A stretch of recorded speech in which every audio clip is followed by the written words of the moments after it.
This week in East Brunswick, we'll go to Bow Monroe Elementary School to hear Roger Crawford, a handicapped athlete, talk to the kids about overcoming and dealing with handicaps.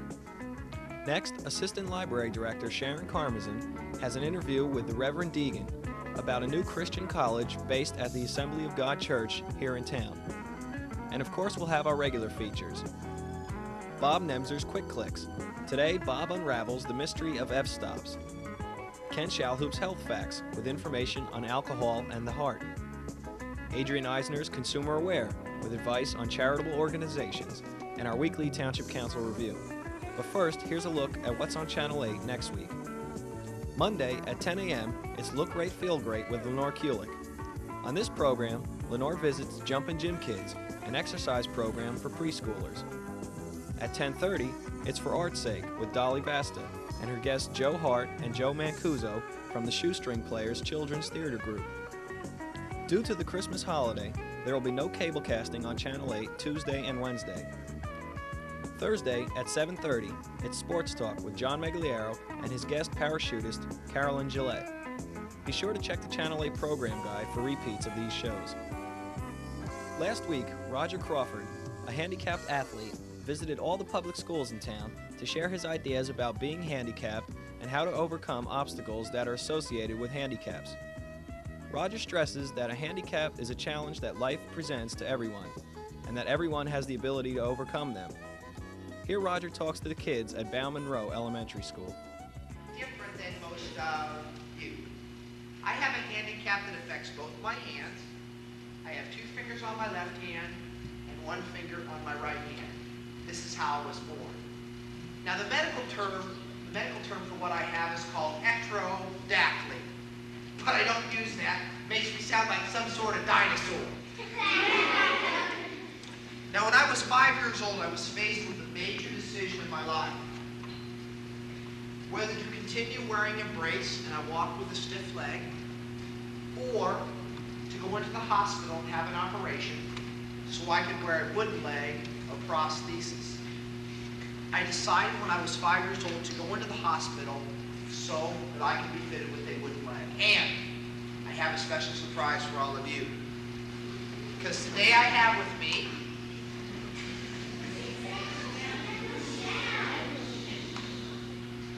the first wooden leg that I ever had when I was 5 years old.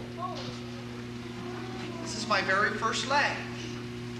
It is actually made out of wood.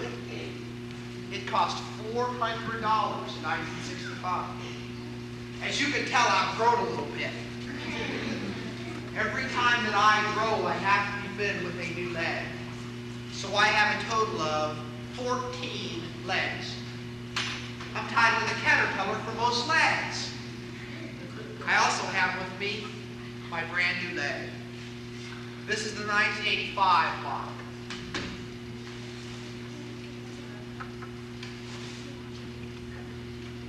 A little bit bigger. This leg is like the American Express card.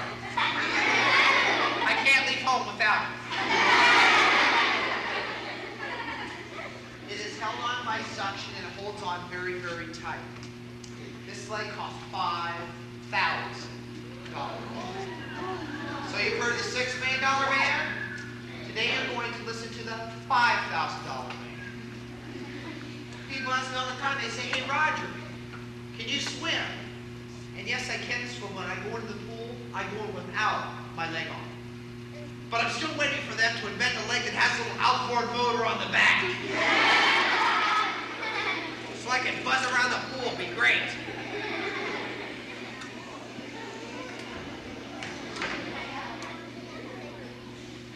You know, as I travel around the country and I get to meet a variety of different groups, what I have found is this.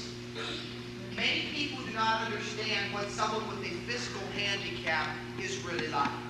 They think if you have a physical handicap, that means you aren't able to do what normal people can do, or what I like to call fully equipped people can do.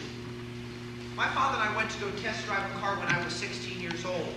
Now, when I was 16, I always used to hide my hands because I was afraid that people would stare at me and then they wouldn't be my friend. But you see, I hadn't accepted myself yet. So we walked into the car dealership. I picked out the Corvette. My dad picked out the station wagon. We got the station wagon. And I hopped in the back seat. My dad hopped in the driver's seat. The car dealer hopped in the passenger seat. So we're driving down the road. My father turns to the car dealer and he says, "Do you mind if my son test drives the car?" And the car dealer says, "Well, no, have him hop right up in the driver's seat." We had not seen my hands yet. So I opened up the door. I sat down in the seat. I pulled my hands out of my pockets and I grabbed a hold of the wheel. And I looked at the car dude. His eyes got about this big. He said, "Hey, can you drive?" I said, "No, not really. This is a good time to learn." He thought because I was less than fully equipped that I would not be able to drive the car. Now, what I have learned growing up and having a physical handicap is that what you have on the outside does not have a lot to do with the word handicap. Some of the most handicapped people that I've ever met in my life are physically and mentally fully equipped. See, I think that all of us have handicaps. Some are on the outside, but many of them are on the inside. Some of us have problems at home. Some of us have problems in school. I'm sure you know someone who has the handicap of a bad temper.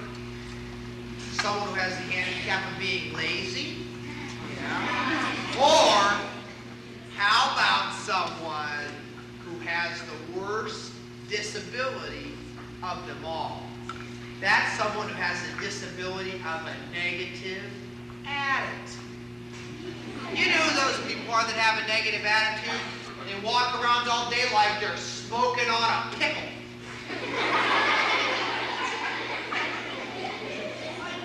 They always have a frown on their face and they say, "I can't do it," before they even try. Well, boys and girls, I can tell you this, that I would rather have one leg and a positive attitude than have two legs and a negative attitude every single time. Because a positive attitude and believe you can do something is a lot more powerful than anything you could ever have on the outside. See, what you think about comes about. How many of you wake up in the morning, you look in the mirror, and you say, "Hey, it's going to be a bad day." And what happens? It's a bad day. See, you have a choice whether you look out the window, you see the bright sunshine, or you see a dirty window. You have a choice whether you look at a day and you say that day is partly sunny or it's partly cloudy. So what's your choice of attitude? Is it positive or is it negative? Because I can guarantee you that a real handicap is a negative attitude. So I'm going to give you a remedy for a negative attitude. When you see your teachers and they look like they've been sucking on a lemon, when you see your friends and they're not having a good day, try giving yourself a checkup from the neck up. Try checking your attitude. So I want all of you to remember what I said. When you're starting to have a bad attitude, don't forget that checkup from the neck up. Have to check your...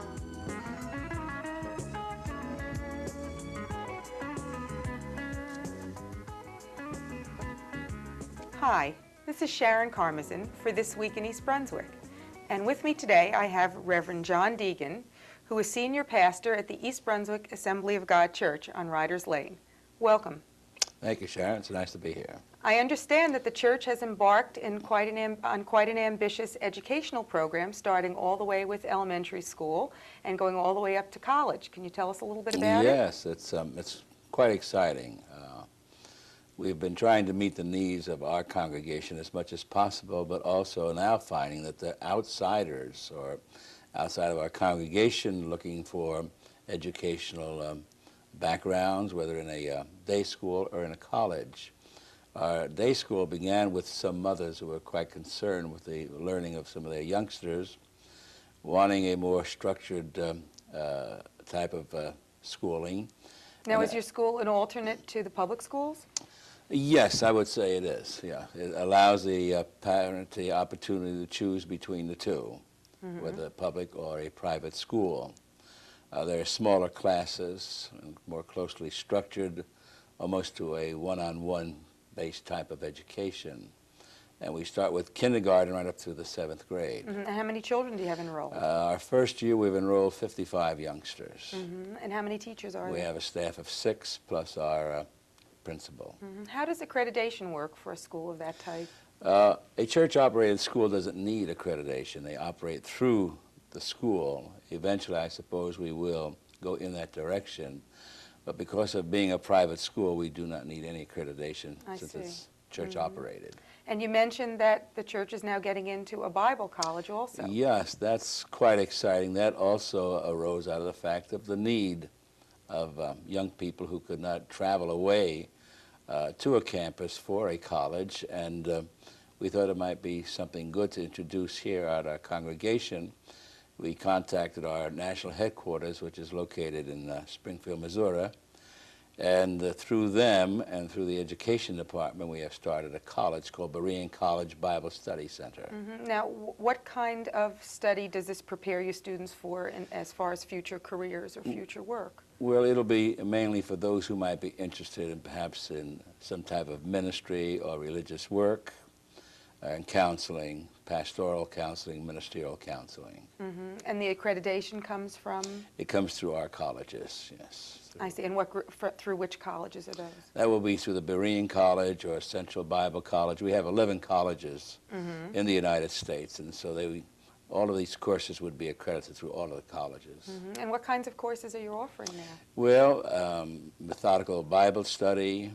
We'll be giving courses on Psych 1 and 2, teacher training courses, how to prepare sermons, how to prepare classroom settings and teaching instructions along those lines. Where is your student body coming from? Well, the majority of them are from our congregation, but we are also reaching outside of our congregation from young people who have heard, who find it difficult traveling to far out campuses and are able to come. So we're not only reaching East Brunswick, but Parlin, Old Bridge, and as far as Matawan and some parts of South Jersey. I see. And where is your college located? The college presently is located in the church building. They meet there once a week. And the facilities, are you expecting to expand your facilities? Yes, in fact, we are in the process now of expanding. We have just added a balcony to our main sanctuary, plus some additional classrooms. And where do you see this expanding to? You know, how far? Well, eventually probably expanding us to another site. We are just about limited in what we can do now on the site that we're located on. I see. So you are looking towards a time when you might be leaving there for something more spacious. Yes, we're in the process now of looking at 35 acres of land here in East Brunswick. Anyone who's more interested in finding out some more information about either of these two facilities, who would you suggest that they contact? Well, they can contact our church office. My secretary is there 5 days a week. I see. Could you give us a telephone number? Sure. 254-2722 or 254-6067. Okay. Well, I thank you very much for being with us today. This is Sharon Carmazin for This Week in East Brunswick. Until next time.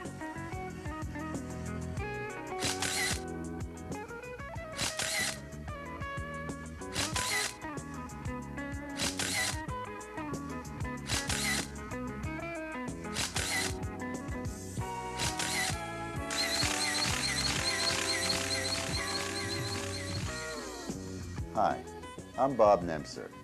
Welcome to Quick Clicks. On this segment, we're going to discuss the mystery of F. The lowercase f is the most frequently used symbol in photography, yet very few know what it stands for. It does not, as some believe, indicate the focus or focal length as indicated in inches or mm, which are millimeters, as in 50 millimeter Nikkor lens. It is an abbreviation for the term factor, and symbolizes an arithmetical proportion, which is the relationship between the widest lens opening, or as it's known, the effective aperture, and the focal length of the lens. For example, any of the following lens combinations would have a factor of 2, or be rated an f2 lens. That is, focal length divided by the diameter of the widest lens opening. Let me give you some examples. A 1-inch lens with an aperture of a 1/2 inch is the same as a 2-inch lens with an aperture of 1 inch, is the same as a 3-inch lens with an aperture of 1.5 inches, a 4-inch lens with an aperture of 2, a 5-inch lens with an aperture of 2.5, and a 6-inch lens with an aperture of 3. The aperture divided into the focal length of the lens gives you the factor number, in this case 2. The F indicates the speed of the lens, or the amount of light it lets through in proportion to its focal length. In addition to lens factor, which determines its speed at full aperture, each lens has a series of other lens factors, which are controlled by a diaphragm or a stop. Therefore, the term f-stop. What is a stop? In its simplest form, a diaphragm or a stop is a metal plate with a hole in it which limits the amount of light that passes through the lens. In better cameras, it's usually an iris or a diaphragm, patterned on the one in the eye, which provides a hole continuously variable in size. There are 4 good photographic reasons for using a stop, or f-stop. 1, to make the picture sharper than it would be with the lens wide open. 2, to equalize illumination from the edges of the image to its center.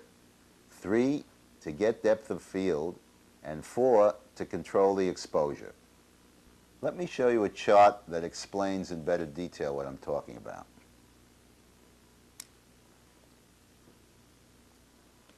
Here you see different lens openings with the equivalent f-stops. It runs from f2, which is its widest opening, to f16, which is the smallest opening. Now, from f2 to f2.8, half as much light is let in as f2, and twice as much light gets in as f4, and so on up the line. f4 gives you twice as much light as f2.8, and half as much light as f5.6, and 5.6 gives you half as much light as f4, and twice as much light as f8, and therefore up the line. So that when you go from one f-stop to another f-stop, what happens is you half the amount of light as the next higher f-stop, and twice the amount of light as the next lower f-stop. Next segment, we'll get into the magic and mystery of f again and discuss a little more further detail about f-stop and how it relates to your picture exposure. Thank you, see you soon, and keep clicking. An interesting fact has been found concerning the heart and moderate alcohol intake. Alcohol intake increases the HDL level. Now you ask, what is HDL? HDL stands for high-density lipoprotein, which is a protein that circulates in your blood and is concerned with the control of cholesterol, which can, in elevated levels, cause heart attacks. Now, a Stanford University research found that moderate alcohol intake, about 1.3 ounces of ethanol a day, which is not that much, is also associated with higher levels of apolipoprotein. The protein is a component of HDL, and some scientists believe may be a more accurate measure of the number of circulating HDL particles in your blood. Nobody is saying go out and drink a lot of alcohol now. The quantity that they quoted here was a very moderate drinking, but what they're saying is that it's an interesting metabolic effect. More to follow. Thanks for watching Health Facts.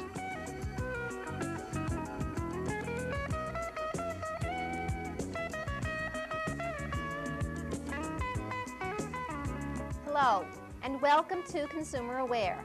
I'm Adrienne Eisner of the East Brunswick Consumer Affairs Office.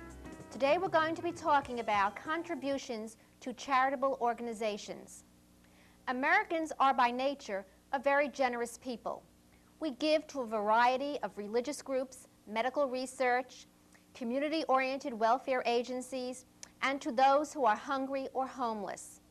We all want to be certain that our hard-earned dollars are being used to help those whom they are intended and are not lining the pockets of unscrupulous con artists. New Jersey laws governing charitable organizations attempt to give us that protection. Although we don't wish to discourage contributions to worthy causes in any way, we do wish to alert our citizens to the need to protect themselves from swindlers by making informed choices about their charitable contributions. Here are some tips to help you make your charity dollars count. Before you give, you should know your charity. Never give to a charity you know nothing about. Ask for written literature and read it. Ask questions. Honest charities encourage you to do so. Don't succumb to pressure. Don't let yourself be pressured into giving, and don't feel you have to contribute on the spot. No legitimate organization will expect you to contribute immediately. Check the charity before mailing your check. Demand identification. Always ask to see identification for both the solicitor and the charity.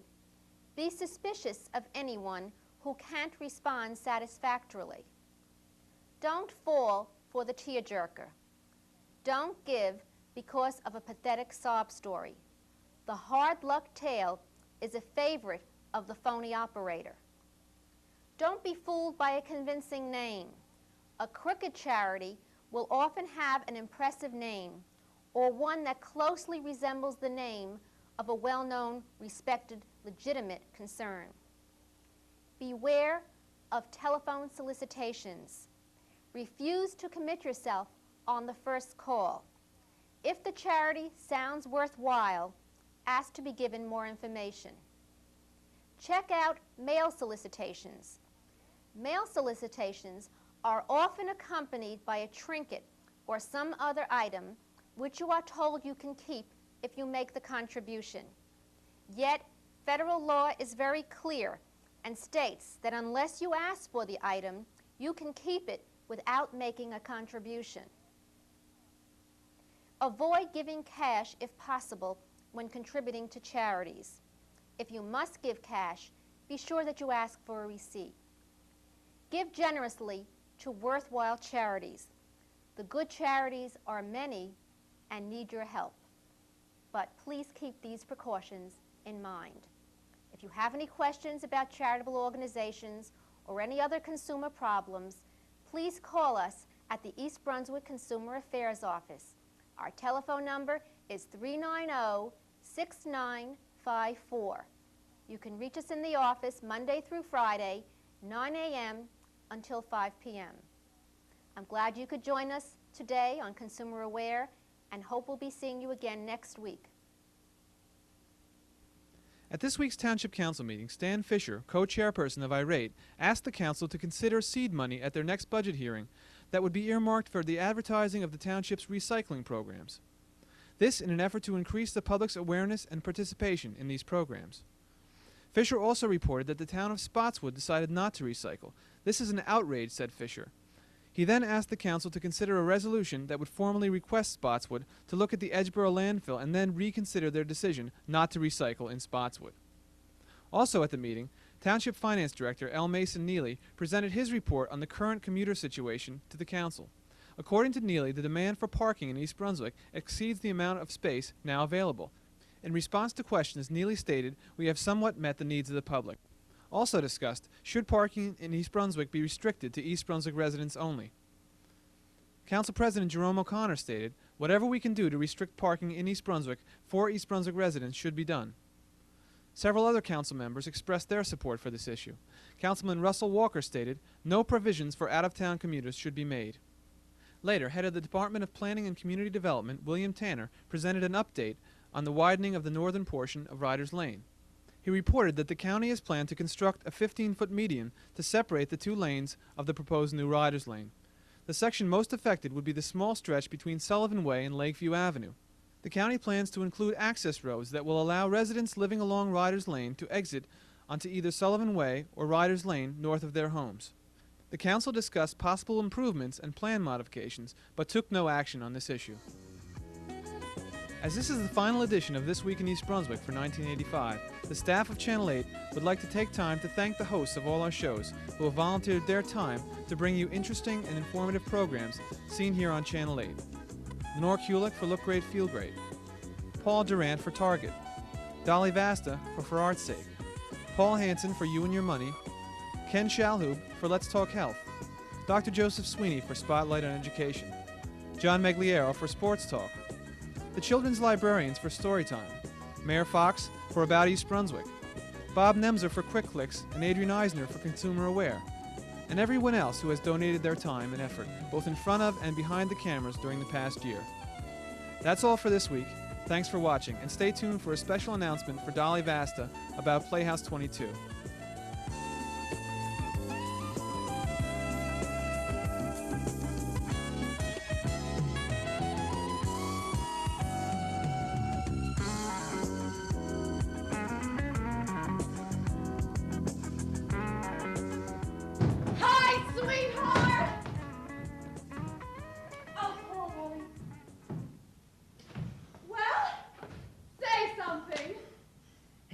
Flights. Did you know it was 6 flights? It isn't, it's 5. What about that big thing hanging outside the front of the building? That's not a flight, it's a stoop. It may look like a stoop, but it climbs like a flight. Is that all you have to say? I didn't think I'd get that much out.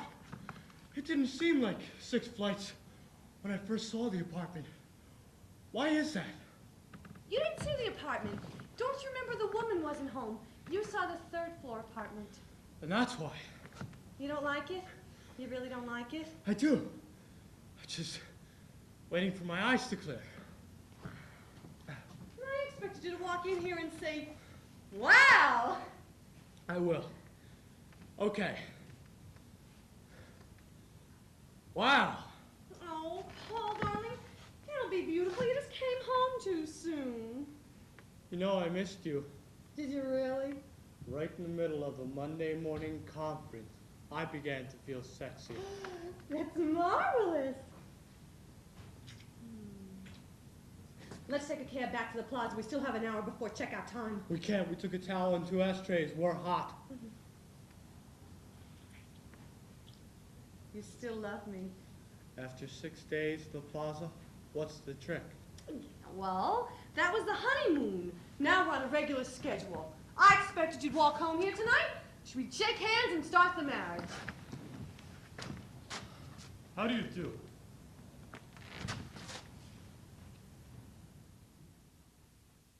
Hi, I'm Dolly Vasta, and what you just saw was a piece of Neil Simon's hilarious comedy, Barefoot in the Park, which is being directed by Chick Moskowitz, and it opens for its premiere performance at Playhouse 22 on New Year's Eve and will start its run January 2nd through February 2nd. Now, this is my stage family, and I would like you to meet them. This is my daughter, Corey Bratter, and her husband, Paul Bratter.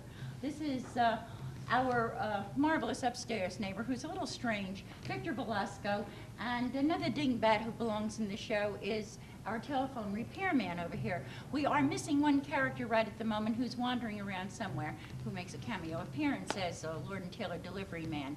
We wish all of you a very happy holiday, and we hope that you will come see us. In the meantime, good night, Corey.